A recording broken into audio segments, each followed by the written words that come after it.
আমরা রাষ্ট্রপতি নিয়েই তো আলোচনা করতেই চাই। আকবর হোসেন, আপনাকে দিয়ে যদি একটু শুরু করি, সেটি হচ্ছে ৩৫ বছর পর এবং ২৩তম রাষ্ট্রপতি আলোচনা আমরা অনেকদিন ধরেই আসলে জানি চলছে, এবং আজকে আসলে সেটি পুরোপুরি আমরা দেখতেই পেলাম, বাংলাদেশ তাদের নতুন রাষ্ট্রপতি পেয়েছেন।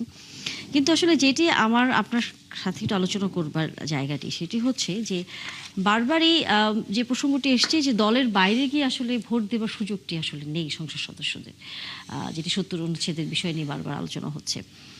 সামনের দিনে আসলে এর পরিবর্তনের কথা বলছে সরকার। আপনার কাছে কি মনে হয় সেই পরিবর্তনের উপর আমরা কি আসলে ভরসা রাখতে পারি অন্ততপক্ষে বাংলাদেশের রাজনীতিতে? আমি অবশ্য এটার পরিবর্তন করার পক্ষে নই। আমি মনে করি ৭০ অনুচ্ছেদ যেভাবে আছে এটা থাকলে আমাদের খুব বেশি ক্ষতি হবে না ডেমোক্রেসির জন্য।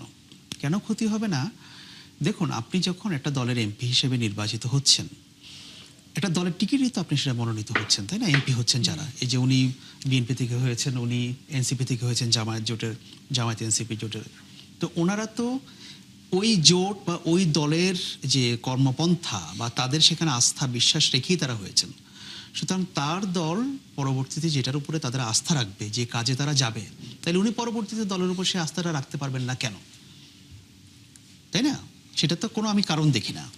এটা হচ্ছে প্রথম কথা। দ্বিতীয় কথা হচ্ছে যে আপনি, হ্যাঁ, যদি ৭০ অনুচ্ছেদটা কেন করা হয়েছিল এবং এটা আমাদের জন্য কেন প্রয়োজনীয়, দেখেন আমাদের এখানে আপনি জানেন যে এখানে অনেক বেশি আমাদের রাজনীতিতে অস্থিরতা হয়, এবং এই অস্থিরতাটার একটা বড় হচ্ছে যে ক্ষমতাকে কেন্দ্র করে, তাই না?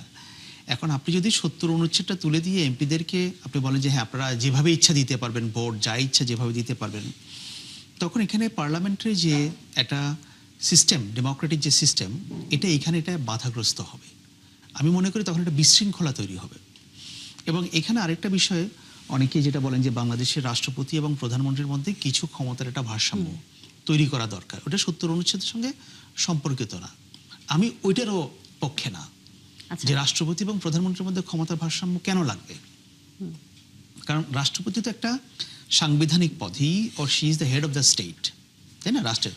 আপনি ব্রিটেনে যে একটা সাংবিধানিক রাজতন্ত্র আছে, তাই না, কিং বা কুইন যিনি থাকেন, তো তাদের হাতে কি ক্ষমতা আছে?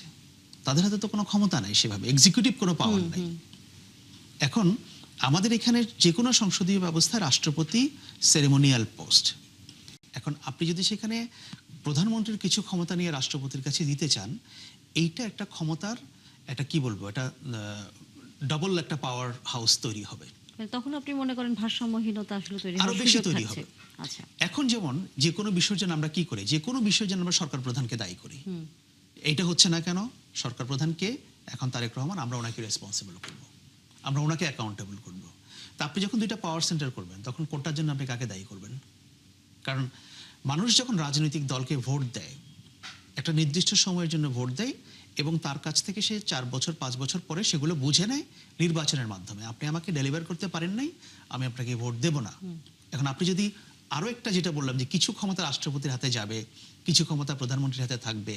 এখন ক্ষমতা বলতে রাষ্ট্রপতির হাতে হয়তো অত বেশি ক্ষমতার কথা বলা হচ্ছে না, কিছু সাংবিধানিক প্রতিষ্ঠানে নিয়োগের ক্ষেত্রে তাকে ক্ষমতায়িত করার কথা বলা হচ্ছে, কিন্তু সেটা উচিত হবে না। রাষ্ট্রপতি is the head of the state, উনি থাকবেন। দেশের ক্রাইসিসে অনেক সময় আমাদের রাষ্ট্রপতির ভূমিকাটা মুখ্য হয়ে ওঠে, যেমন আমরা এবারও দেখলাম। সুতরাং ওই জায়গাটা ওইভাবে থাকা উচিত। আর ৭০ অনুচ্ছেদের ব্যাপারটা, দেখুন, ধরেন আজকে যদি ৭০ অনুচ্ছেদের মাধ্যমেই এটা যদি পরিবর্তিত অবস্থায় আজকে ইলেকশনটা হতো, আমি মনে করি আজকেও মানে এই যে রাষ্ট্রপতি নির্বাচনে যে ফলাফলটা, যেটা আমরা আগে থেকে জানলাম, এটার খুব বেশি পরিবর্তন হতো বলে আমার মনে হয় না। হয়তো ভোট একটু কম আর একটু বেশি হতো। কিন্তু আপনি যে প্রশ্নটা করেছেন এটা তো বেসিক কোশ্চেন, যে আপনি তো এমপিদের স্বাধীনতাটা কেড়ে নিলেন, তারা তো ঠিক মতো প্রয়োগ করতে পারলেন না।